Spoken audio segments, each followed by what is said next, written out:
Hello viewers, welcome to my channel. இன்றைக்கி நான் சன்னா மசாலா பண்ண போகிறேங்க. அதை நான் எப்படி செய்கிறேன் பார்க்கலாம் வாங்க. 200 grams சன்னா நல்லா கழுவி 5 hours ஊற வச்சு எடுத்துருக்கேன். இப்போ இதை நம்ம வேக போட்டுடலாம் குக்கரில். இதுக்கு 1/4 teaspoon கல்லுப்பு சேர்த்துக்கிறேன். தண்ணி நல்லா தாராளமாக ஊற்றிடலாங்க. முழுகிற அளவுக்கு மேலேயும் ஊற்றிடலாம். கூடவே 2 pinch பேக்கிங் சோடா. இது கொஞ்சம் சாஃப்டாக வேகணுன்றதுக்காக நான் போட்டுக்கிறேன். இது நல்ல 6 விசில் விட்டு இறக்கி விட்டுடலாங்க. பார்க்கலாம். சன்னா நல்லா சாஃப்டாக வெந்திருக்குதுங்க. பார்த்தீங்களா, சாஃப்டாக வெந்திருக்கு. இப்போ இது இருக்கட்டும். இப்போ இதுக்கு தேவையான இன்க்ரீடியன்ஸை பார்த்துடலாம். 2 மீடியம் சைஸ் ஆனியன் நல்லா ஃபைனாக சாப் பண்ணி வச்சுருக்கேன். 2 மீடியம் சைஸ் தக்காளி கிரைண்ட் பண்ணி பேஸ்ட்டாக வச்சுருக்கேன். 2 பச்சை மிளகா இப்படி கீறி வச்சுருக்கேன். 1 tablespoon ginger garlic paste. Masala பார்க்கலாம். 1/4 teaspoon மஞ்சள் பொடி, 1/2 teaspoon சீரகத்தூள், 2 டீஸ்பூன் நல்ல கோபுர அளவுக்கு கொரியாண்டர் பவுடர், 1 டீஸ்பூன் கோபுர அளவு chilli powder, 1/2 teaspoon try mango powder. இப்போ இது எல்லாத்தையும் ஒரு பக்கம் இருக்கட்டும். ஒரு கடாய் வச்சு 1.5 tablespoon நெய் விட்டுக்கலாம். 3 tablespoon ஆயில் விட்டுக்கலாம்.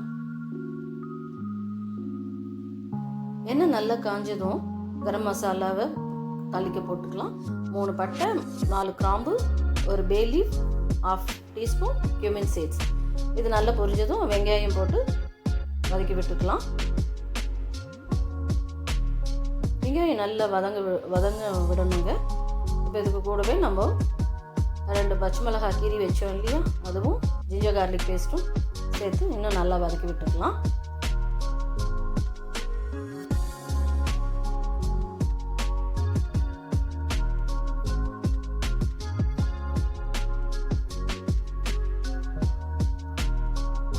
வெங்காயம் நல்லா வதங்கினா தான் டேஸ்ட்டுங்க. ஸோ வெங்காயம் ஓரளவுக்கு நல்லா வதங்கிடுச்சு. இப்போ இந்த சமயத்தில் நம்ம எடுத்து வச்சிருந்த மசாலா எல்லாத்தையும் ஆட் பண்ணிடலாம். இதை நல்லா கிளறி விட்டுப்போம். அந்த ஆனியனோட இந்த மசாலா எல்லாம் நல்லா கிளறி விட்டுடலாம். இப்போ இந்த மசாலா கொஞ்சம் வேகிறதுக்கு தண்ணி ஊற்றி வேக விட்டுடலாங்க. கொஞ்சம் தண்ணி விட்டு மூடி போட்டு ஒரு 2 நிமிஷம் சிம்மில் வச்சு மசாலா நல்லா குக் பண்ண விட்டுடலாம். இப்போ இந்த 2 நிமிஷம் ஆனதும் திறந்து பார்க்கலாம். இப்போ அந்த ஆயில் எல்லாம் மேலே ஊஸ் அவுட் ஆகிருக்கு பார்த்தீங்களா. இப்போ மசாலா நல்லா குக் ஆகிடுச்சு. இப்போ இந்த ஸ்டேஜில் நம்ம கிரைண்ட் பண்ணி வச்சுருக்கிற டொமேட்டோவை ஆட் பண்ணிடலாம். இப்போ இந்த மசாலாவோடு இந்த தக்காளியும் நல்லா வேக விடணுங்க. நல்லா கிளறி விட்டு மூடி போட்டு ஒரு 2 நிமிஷம் வேக விட்டுடலாம் சிம்மிலேயே வச்சு.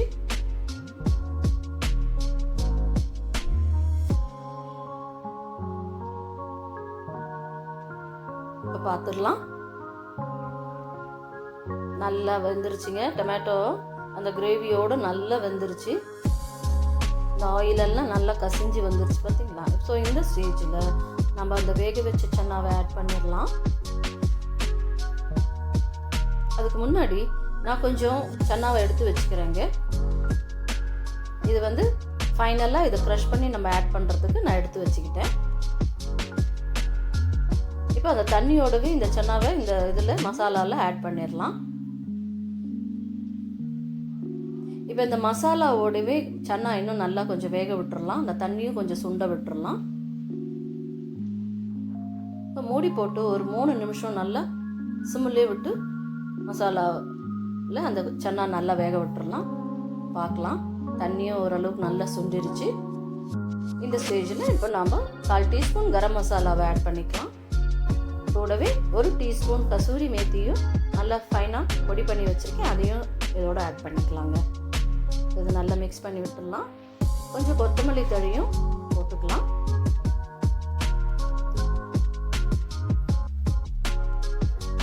அவ்வளோதாங்க, நல்லா மிக்ஸ் ஆகிடுச்சு. இந்த ஸ்டேஜில் நம்ம எடுத்து வச்சுருந்த சன்னாவை க்ரஷ் பண்ணி இதோட ஆட் பண்ணிடலாம். இது ஒரு திக்கு கன்சிஸ்டன்சி கொடுக்குங்க. அதுக்காக இதை நான் எடுத்து வச்சுருந்தேன். அவ்வளோதாங்க. இதை மிக்ஸ் பண்ணி இறக்கி விட்டுடலாங்க. அவ்வளோதாங்க, சூப்பரான சன்னா மசாலா ரெடிங்க. இப்போ பவுலில் ட்ரான்ஸ்ஃபர் பண்ணிடலாம். இந்த சுட சுட சப்பாத்திக்கும் ஃபுல்காக்கும் நானுக்கும் சூப்பர் காம்பினேஷனுங்க. இப்போ கார்னிஷ்க்கு கொஞ்சம் கொத்தமல்லி ஜிஞ்சர் சாப் பண்ணி வச்சுருக்கேன் ஃபைனாக, அதையும் இதோட கார்னிஷ் பண்ணிடலாம். இது இன்னும் ஆடடாக டேஸ்ட் கொஞ்சம் கொடுக்கும். இப்போ நான் செஞ்ச அந்த ஸ்டைலில் நீங்களும் ட்ரை பண்ணி பார்த்து உங்கள் ஃபீட்பேக் கொடுங்க.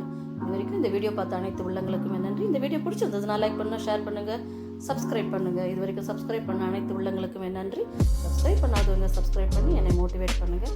தேங்க்யூ. நல்ல ரெசிபியோட நெக்ஸ்ட் மீட் பண்ணலாம். பாய்.